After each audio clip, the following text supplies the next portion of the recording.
네, 안녕하세요. 매크로투데이 구독자 여러분. 오늘 아침 8시에 이런 속보가 떴습니다. 미국 연방국제통상법원 트럼프 대통령의 광범위한 관세 부과가 위헌 판결이다.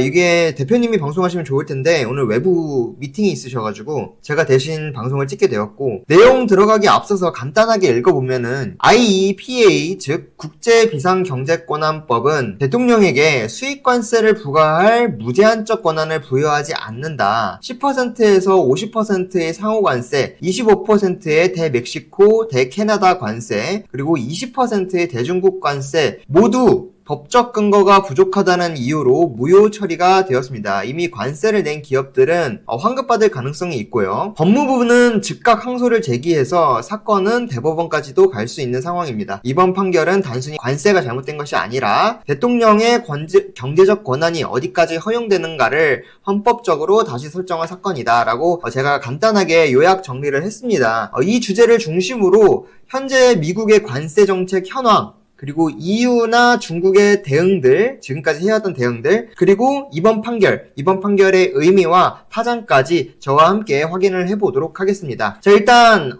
지금 그래서 관세가 어떻게 진행이 되고 있는데 라고 물어보면 정리를 해왔어요. 우선 이제 트럼프 대통령이 취임하고 나서 관세 카드를 강하게 꺼내드렸죠. 그래서 지난 이제 4월 5일에 거의 전 세계 모든 국가에 들어오는 수입품에 대해서 10%의 상호관세를 부과한다고 했어요. 이건 이제 말 그대로 미국이 지금까지 받은 만큼 돌려주겠다라는 논리인데, 일단은 기본관세로 10%를 매기고, 그리고 불공정 무역국으로 또 따로 국가들 몇 개를 지목을 했어요. 근데 거의 모든 국가라고 보시면 되죠.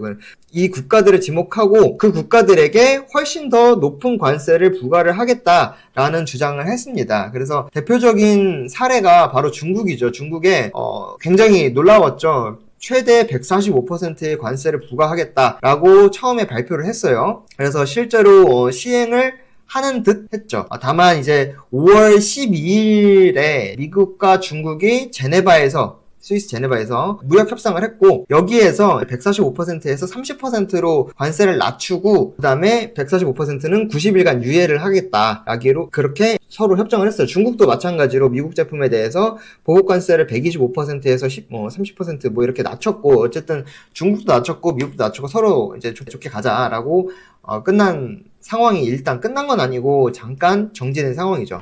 휴전이죠, 휴전. 그리고 이제 EU 같은 경우에는 6월 1일에 EU 수입품에 대해서 최대 50% 관세를 부과하겠다라고 위협을 또 했죠. 그러다가 이제 이틀 뒤에 7월 9일로 적용 시점을 미루겠다라고 또 말을 바꿨어요. 하지만 이제 여전히 강한 압박은 유지 중이죠. 이미 EU에는 10%의 관세가 적용되고 있고, 일부 품목 자동차 이런 거에는 더 높은 관세가 붙어 있긴 합니다. 그리고 영국 같은 경우에는 조금 다른 접근을 보였는데, 5월 8일에 발표된 미국-영국 무역협정 초안에 따르면은 영국 대부분 제품에는 여전히 10% 관세가 붙지만 철강이나 알루미늄은 제외한다. 그리고 자동차에서는 25%를 부과를 하기로 했었는데 10%로 인하를 하겠다라고 했습니다. 대신 이제 영국에서 보잉 항공기 이런 거 미국산 제품을 추가적으로 더 수입을 하겠다라고 약속을 했죠. 그리고 EU 같은 경우에는 50% 관세 부과를 7월 9일로 미룬 건데, 이게 이제 유럽연합 집행위원장인 폰데어 라이엔이 트럼프에게 직접 전화를 해서 협상 시간을 조금 더 달라고 요청을 했다고 합니다. 트럼프가 이제 SNS에 남기기를, 폰데어 라이언이 전화해서 지금 빨리 만나자라고 제안을 했다. 그리고 나는 기꺼이 그 요청을 수락했다라고 또 생색내기용 SNS를 남겼죠. 그래서 이제 정리를 하면은 트럼프가 원래 4월 9일에 처음에 90일 유예를 하지만 20% 관세를 검토 중이다라고 좀 말을 했었는데, 지난주에 갑자기 협상에 진전이 없다라면서 50% 관세를 때리고, 그 다음에 이것 때문에 유럽이 놀라서 폰데어 라이언이 이제 전화를 한 거죠.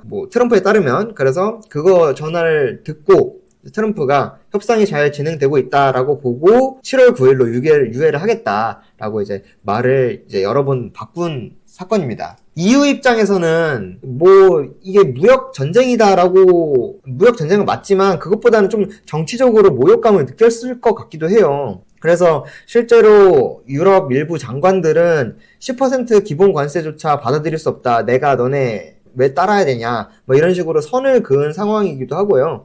독일 같은 경우에는 이번에 신임 총리 프리드리 메르츠가 이제 신임 총리가 되었는데, 그분 같은 경우도 선을 확실하게 그은 상황이고요. 영국이 뭐 미국과의 무역협정에서 10% 받아들인 것과는 달리 EU는 그런 식으로 양보할 수 없다. 우리 독일 내정 간섭 말라. 라고 말하기도 했습니다. 그러면서 뭐 이 갈등을 심화시키고 싶지 않고 함께 해결하기를 원한다. 미국과의 관세를 낮추고 긴장을 완화하는 데 중점을 두고 있다라고 밝히기도 했습니다.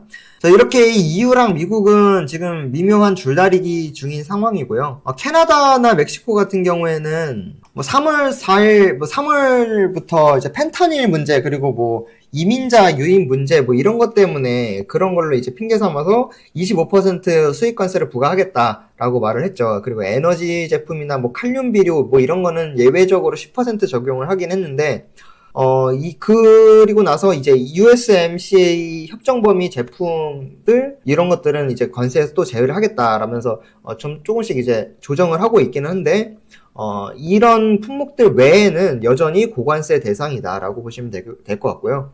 국가 외에도 철강이나 알루미늄 뭐 이런 거에도 25% 관세를 부과하겠다라고 발표를 했고, 베네수엘라산 석유를 구매하는 나라에 대해서 25% 제재성 관세를 부과하겠다라고 발표를 하기도 했습니다. 뭐 자동차, 그리고 애플 아이폰 뭐 이런 것도, 자동차 같은 경우에도 수입 자동차에 25%의 관세를 부과하겠다. 애플 아이폰 같은 경우에도 외국에서 생산된 아이폰에 최대 25% 관세를 부과하겠다. 특히 이제 인도랑 중국 같은 곳을 이제 견제를 한 거죠. 요렇게까지가 이제 관세 약간 대략적인 설명이고요. 지금 이렇게 관세가 공격적으로 진행이 되고 있었는데, 그래서 뭐 글로벌 각국에서는 이렇게 저렇게 반응을 하고 있었죠. 그리고 또 중국 같은 경우에는 중국에서 미국으로 수출도 많이 하지만 수입도 많이 하고, 미국도 마찬가지죠. 중국에서 수입도 많이 하고 있었죠. 근데 뭐 145% 관세를 부과한다고 이제 청창melmet 같은 소리가 나오니까, 어떡하지 하다가 이번에 90일 유예하겠다라는 소식이 들리자마자 갑자기 미국 기업들이 중국으로 다시 주문을 넣고, 중국 공장 생산을 빨리빨리 해서 물류 빨리빨리 해가지고 빨리 미국으로 들어오게 열심히 일을 하고 있다라는 소식이에요. 예를 들어서 뭐 미국 디트로이트에 있는 아스트로하우스라는 타자기 회사가 있어요. 타자기 회사. 그 회사 같은 경우에는 지난 3월에 관세 23,000달러를 냈대요. 그러고 나서 배송을 아예 멈췄다가, 관세가 너무 빡세니까 멈췄다가 이번에 관세 30%로 낮아지자마자 70만 달러 정도 규모의 제품을 한꺼번에 수입을 하기로 했다고 합니다. 뭐 이런 현상이 이제 아스트로하우스에만 있는 건 아니죠. 그래서 전체 물류 통계에도 나타나고 있습니다. 휴전이 발표되고 5월 둘째 주에 집계된 건데, 중국에서 미국으로 가는 컨테이너 예약량이 전주 대비 2배 이상 증가, 지금 이거 폭발적으로 증가한 거 보이시죠? 2배 이상 증가했고, 약 220만 개의 뭐 20피트짜리 컨테이너가 예약이 되어 있었는데, 이거는 뭐 1년 만에 처음 보는 수치다라고 말할 정도로 어마어마한 양이 들어왔다. 주문이 들어왔다. 그래서 관세 폭풍이 잠잠해지자마자 기업들이 지금이 기회다라면서 움직이고 있는 거죠. 이거는 뭐 근데 일시적인 현상일 뿐이다라고 시장은 받아들이고 있기는 한데, 이게 왜냐면 30%도 여전히 부담스럽게 높은 관세고, 이 90일이 끝나면 다시 145%로 돌아갈 거기 때문에 기업들은 뭐 지금 단기적으로 대응을 하고 있는 거다 라면서 그렇게 시장은 보고 있는 거고요. 그래서 이런 일 때문에 차이나 엑소더스, 그러니까 차이나에서부터 중국에서부터 빠져나가자라는 그런 바람도 많이 일고 있어요. 아까 말씀드렸던 아스트로하우스 같은 경우에도 중국 외 생산 거점을 하는 베트남이나 인도네시아로 회사를 옮겨야 되나, 공장을 옮겨야 되나 고민을 하고 있다고 합니다. 베트남에 공장을 뭐 두게 되면 베트남은 10% 정도밖에 지금은 부과를 안 하고 있기 때문에 당연히 이득일 것이다 라고 주장을 하고 있고요. 뭐 베트남 같은 경우에도 물론 46% 관세를 부과하겠다라고 예고를 했다가 지금 90일 정도 유예한 상태라서 제2의 중국이 될 수도 있겠죠. 근데 일단은 지금 중국보다는 낮은 관세니까 베트남도 고려하고 있다라는 소식이에요.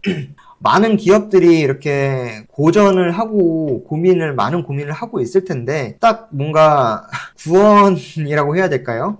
가장 중요한 속보가 하나 뜨죠. 미국 연방국제통상법원, 즉 CIT가 트럼프 대통령의 관세 정책을 위헌적이고 위법하다라고 판결을 내린 겁니다. 정확하게 말씀을 다시 한번 드리면, 트럼프 대통령이 국가 비상사태를 근거로 수십 개국에 고유 관세를 부과를 했었는데, 이 관세가 대통령 권한을 넘어섰다라는 이야기죠. 법적 근거도 부족하고요. 이게 이제 작은 기술적인 문제가 아니라 트럼프 행정부 전체 경제정책의 핵심 축에 해당하는 부분이었잖아요. 이 관세라는 게. 이게 이제 그냥 무효가 돼버릴 수도 있는 상황이기 때문에 굉장히 중요한 지금 상황입니다. 그래서 어떤 관세들이 무효가 됐는지 한번 살펴보면은, 캐나다, 멕시코 제품에 부과했던 25%의 관세, 그리고 중국 제품에 부과했던 20%인데 잘못 적었네요. 20%의 관세. 그러니까 국가안보상 마약 위협 명목으로 부과했던 관세에 해당하는 겁니다. 지금 헷갈리니까 잠깐 수정을 할게요. 20%입니다. 네. 그리고 전 세계 교역국에 적용된 10% 무역 적자 해소 명목으로 부과됐던 관세예요. 10% 요거는. 그리고 7월 9일부터 부과될 예정이었던 20%에서 50% 상호 관세죠. 상호 관세. 이것도 무효화 대상입니다. 몇 달 동안 트럼프가 그렇게 폭풍처럼 밀어붙였던 그런 조치들이 다 법적으로 무너져 버리게 된 상황입니다. 이 판결문에 따르면은 IEPA는 대통령에게 수입품에 대한 무제한적 관세를 부과할 권한을 주지 않는다. 너무 140% 이거 너무 심했잖아요. 그렇게 무제한적으로 관세를 부과할 권한을 주지 않는다는 게 핵심입니다. 그래서 이제 다시 말해서 대통령이 국가 비상사태다라고 선언을 한다고 해서 그게 곧바로 경제 정체를 좌지우지할 수 있는 면허장이 될 수 없다라는 이야기인 거죠. 이번 소송 같은 경우에는 오리건주를 포함해서 12개의 주 연방정부들, 그리고 수십 개의 중소기업들이 공동으로 제기를 한 거고요. 이들은 아까 말씀드렸듯이 헌법은 대통령에게 무제한적인 경제권을 주지 않는다라고 주장을 했고, 관세나 세금은 의회의 권한이다라고 주장을 했습니다. 그리고 법원은 이것을 받아들인 거고요. 오리건주 법무부 장관은 판결 직후에 이렇게 말했습니다. 이거는 단지 오리건의 승리가 아니라 미국 가정과 소상공인, 일반 국민의 승리이다. 대통령의 관세는 위법했고 무책임했으며 경제에 치명적이었다. 라고 강하게 비판을 했습니다. 이렇게 되면은 이제 지금까지 낸 관세는 어떻게 될까요? 이번 판결로 인해서 지금까지 관세를 납부한 기업과 개인들이 모두 다 환급을 받을 수 있도록 조치가 될 예정이다라고 시장은 평가를 하고 있어요. 조지 메이슨대 법학 교수는 이미 관세를 낸 사람은 돌려받을 수 있다라고 이제 명확하게 못 받기도 했고요. 그래서 요거 관련해서 이제 수조 원대 규모의 관세 환급 소송이 줄줄이 이어질 수도 있겠다라는 이야기입니다. 정부는 트럼프 이거 그렇게 불같이 밀어붙이다가 가만히 있겠어요? 당연히 가만히 안 있죠. 미국 법무부는 즉각 항소를 제기를 했습니다. 그래서 이 사안은 대법원까지 올라갈 가능성이 매우 높고요. 항소를 할 때 그렇게 주장했어요. 이 판결이 그대로 유지가 된다면 대통령의 권한이 너무 떨어진다. 7월 9일까지 예정된 모든 무역 협상에서 대통령은 무력해질 것이다. 그리고 펜타닐 대응 관련해서도 그렇고 EU나 일본, 인도 같은 이런 무역국과의 협상과도 그렇고 이런 모든 무역 협상들이 추진이 불가능해지는 마비 상태가 올 것이다. 그래서 항소를 하겠다라고 주장을 하고 있습니다.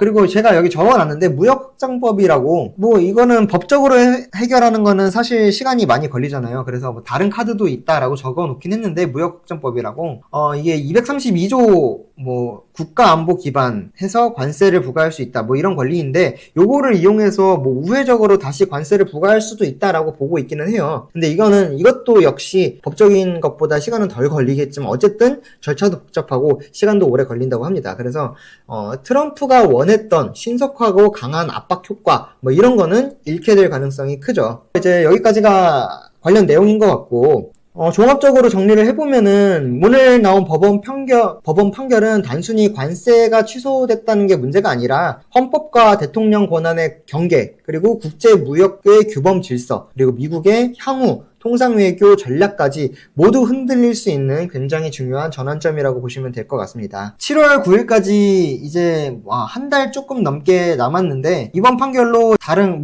세계 각국과 기업들에게 시간을 조금 벌어줄 수는 있겠죠. 그치만 그동안 또 트럼프가 어떤 발언으로 또 어떤 법안이나 조치들로 또 대응을 해나갈지는 미지수이기 때문에 불확실성이 완전 해소됐다라고 보기는 또 어려울 것 같아요. 아직 아무도 모르는 상황이다 라고 보시면 될 것 같습니다. 여기까지 오늘 내용 전달 드리겠고 시청해주셔서 감사합니다. 좋아요, 구독하기 많이 눌러주세요. 감사합니다.